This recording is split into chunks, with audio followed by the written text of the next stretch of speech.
The American Parasite. No one thought it could happen in North America. A parasite that uses your body as its personal feeding ground, taking over first your stomach, then your entire GI tract, forcing you to crave the foods it wants, while slowly destroying your body from the inside out. Governments are finally admitting that this is real. Measures have been proposed in New York and the country of Mexico to try and stop it. But by the time you watch this, it may already be too late. My name is Craig Capetta. I'm the Director of Science and Nutrition at Whole Body Research International, and have spent the last 24 months working with my team of doctors and scientists to figure out a way to stop this parasite that is already estimated to be infecting 250 million Americans. Perhaps the scariest thing is that its symptoms come on slowly.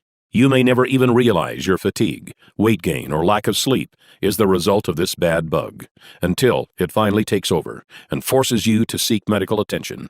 In the next few minutes, I'm going to show you a simple test you can do to find out whether or not you've been infected, and if so, how to get rid of it before it causes potentially irreversible damage. I'm also going to expose the major government screw-up that allowed this to happen, and how they are now scrambling to fix it. Warning, the information I'm about to share with you is controversial because this parasite comes from the most unlikely place, your food supply. In the next few minutes, I'm going to expose the manipulative practices of several very large corporations, companies like General Mills, Nestle, and Coca-Cola, that they prayed the public would never discover. It's a tangled web of bribery that makes your average politician look like a saint, and they are currently spending tens of millions of dollars in false advertising to try to cover up what they have done. But it's about time someone pulled back the curtain. That's why I've spent a considerable amount of time and my own money over the last few months creating this video that they do not want you to see. So if you're serious about the health of your family, turn off your cell phone, take a seat, and make sure you watch every word of this presentation. What you are about to see and hear may shock you, but it may also save your life. Let's get started. The year was 1950. The death rate by heart disease in America had jumped to an astonishing 30%. Only far back as the 1900s, it was 10%. In just 50 years, deadly heart attacks had increased by a factor of 3 times. People were dropping dead at an alarming rate, and no one could figure out why. Then, on September 24, 1955, America's own president, Dwight D. Eisenhower, suffered a heart attack, sending the entire nation into a panic. The crisis was now real. On Monday, September 26th, the Dow Jones plunged 6.5%. The total paper loss of the day was $14 billion, the largest ever, including that of the Great Depression. President Eisenhower would not walk again until October 25th, and would not return to the White House until November 11th, nearly 6 weeks later. By this time, the fear of heart attacks was on everyone's mind. Enter government researcher Ansel Keys. Mr. Keys was a Harvard-educated scientist who had helped design rations for the U.S. Army during World War II. Mr. Keys set out to discover why Americans had the highest rate of heart attacks out of any of the first world countries. In what would later become known as the 7-country study, Mr. Keys discovered that Mediterranean nations had the lowest heart attack rates in the world. Their diet also contained the lowest amount of fat. He concluded the American high-fat diet was to blame for our heart attack problem. Correct or not, finally, the public had an answer. In 1956, representatives of the American Heart Association appeared on television to inform the public that a diet which included fats, such as butter and lard, and fatty foods, such as eggs and beef, would directly lead to deadly coronary heart disease. The government's own health officials began recommending people adopt a low-fat diet to protect themselves and their families. Brochures on how to eat low-fat were passed out in schools. No one wanted to suffer the same fate as the president, or worse, drop dead. Most were fine with Mr. Keys' reasoning. He became a celebrated hero and was even put on the cover of Time magazine, though he himself would many years later change his own opinion on the matter. For the time, a low-fat diet was universally accepted as the only surefire heart attack fix. Yet there was one sector that wasn't happy with this, and that was the big food conglomerates.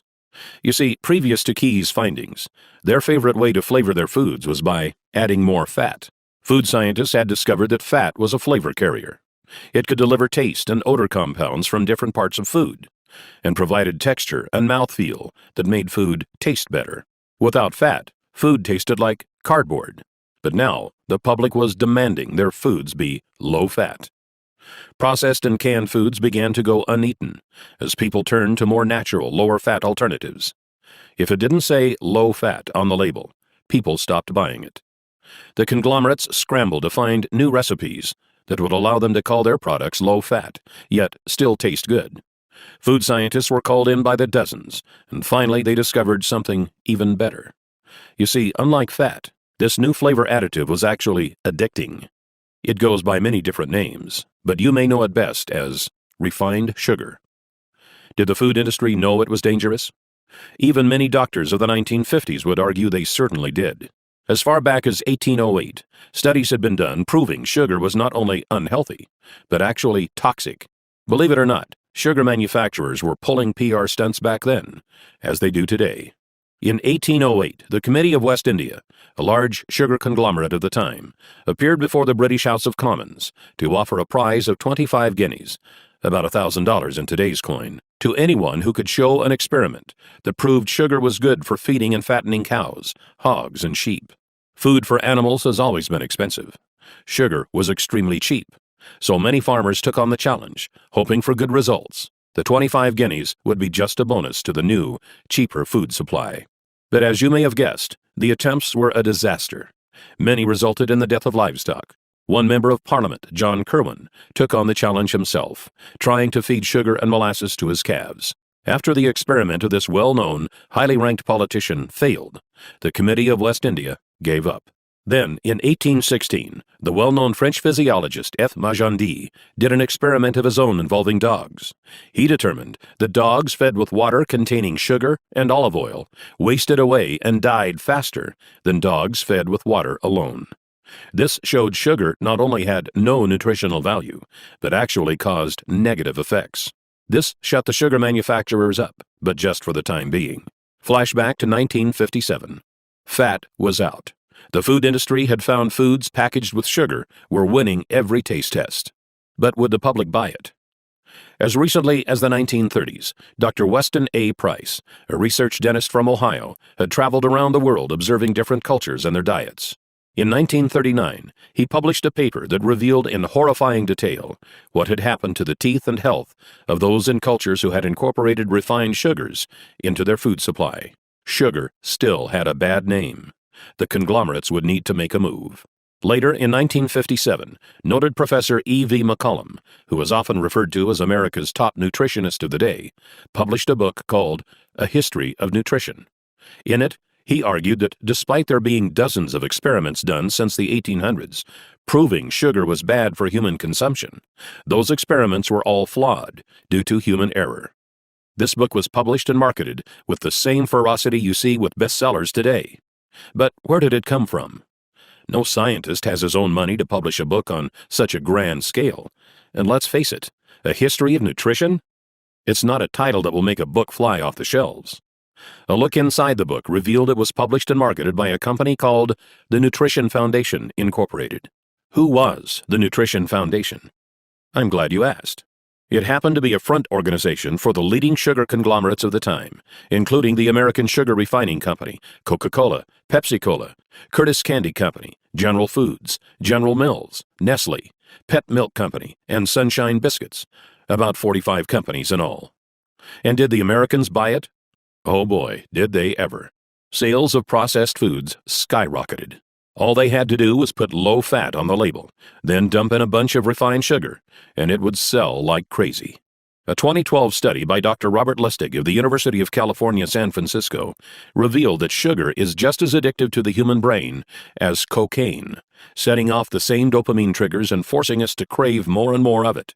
So it was only natural that humans would begin to consume the new sugared products at a feverish rate. The food conglomerates responded to the increasing sales by using even more sugar. It began to find its way into foods you would never expect, like hot dogs, yogurt, spaghetti, and breads.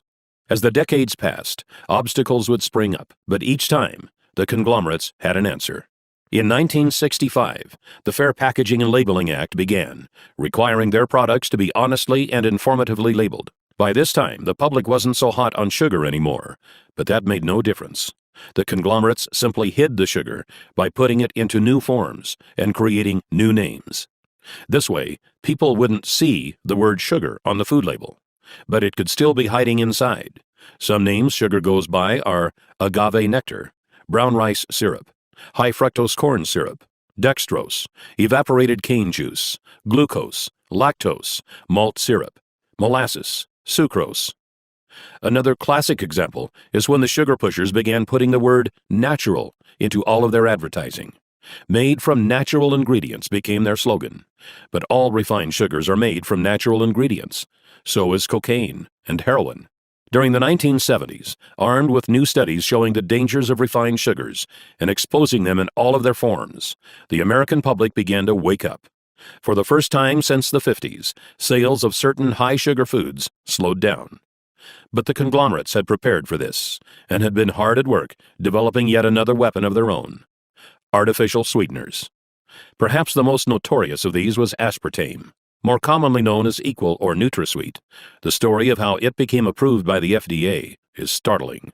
By this time, the diet craze was in full swing, and the diet food market was a billion-dollar industry. It was banned in 1973, and another artificial sweetener, cyclamate, had recently been banned when it was found to cause tumors in tests done on animals. Aspartame was initially also rejected by the FDA, but its developer, G.D. Searle, was not having it. Searle presented the FDA 100 different studies that showed it was harmless, studies G.D. Searle had funded themselves. Why not? They knew if they could get it approved, they would make billions. But despite what their studies said, every time an independent study was done, it was found to be dangerous for human consumption. For the first time in history, the FDA sought criminal investigation into a food manufacturer for misrepresenting the safety tests of a product. What the investigation revealed was shocking. Deceased lab animals from the tests were not autopsied for months or even years after their deaths, so that rotting would render any tumor data inaccurate. Other animals were found to have tumors cut out and thrown away. Then the animals with the removed tumors were labeled as normal. Obvious tumors were labeled as normal swelling. The FDA easily ruled that aspartame would not receive final approval. But what would follow was a set of dirty political tricks that must have made Abraham Lincoln roll over in his grave. G.D. Searle first arranged to actually hire the U.S. attorney who was leading the investigation. Samuel Skinner first resigned from the U.S. Attorney's Office, stalling the investigation, then went to work for Searle. Later that year, Donald Rumsfeld was hired on as CEO of Searle. Yes, the same Donald Rumsfeld that was Secretary of Defense during the Bush administration. He appointed several political buddies to top management positions and proclaimed he would get aspartame approved within 1 year. At the time, Reagan had just been elected, and Rumsfeld was part of Ronald Reagan's transition team, who was in charge of choosing a new FDA commissioner. They appointed a man named Arthur Hall Hayes, Jr. One of Arthur Hayes' first acts as FDA commissioner was to appoint a 5-person panel to review the final decision to reject aspartame. 3 of the 5 panel members still voted not to approve it, citing the animal tumors as a big concern. So what did Hayes do? Simple. He appointed a 6th member to tie the vote at 3-3. Then Hayes, a man who knew nothing of food additives, decided he as a commissioner should get a vote also. He then cast the deciding vote himself, in favor of approval. Shortly after this scheme, Hayes resigned from his position as FDA commissioner, after which he was hired by Searle for a position paying hundreds of thousands of dollars a year. I know this sounds like a tale from a political horror movie, but sadly, it is 100% true. After all was said and done, aspartame was approved. Coca-Cola began using it to make Diet Coke, which they then marketed as a weight loss drink.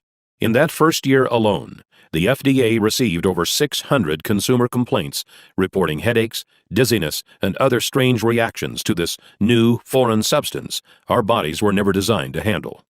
But the food conglomerates had won.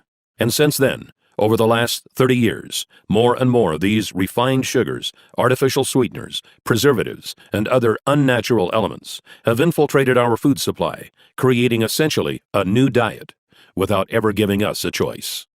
The year now is 2013. Governments have finally wised up and are now backtracking, trying to clean up this mess. In March of 2013, New York Mayor Michael Bloomberg fought to lower sugar and sweetener consumption in his city by banning regular and diet sodas over 16 ounces. This September, Paul van der Velpen, the head of Amsterdam's health service, spoke out to call sugar an addictive drug that should be tightly regulated. And just last month, the country of Mexico made motions to put large taxes on sodas, just like the American government did with cigarettes. But like cigarettes, these dangerous additives have now become what feels like a permanent part of our society. So, what is the result of all this? What do these unnatural things actually do once we put them in bodies? Why did the dogs in F. Magendie's study die faster when sugar was added to their diets? Why are more people getting sick than ever before? Why are more people suffering from obesity than ever before? And why is cancer predicted to soar by 50% by the year 2020? The answer may frighten you as it did me.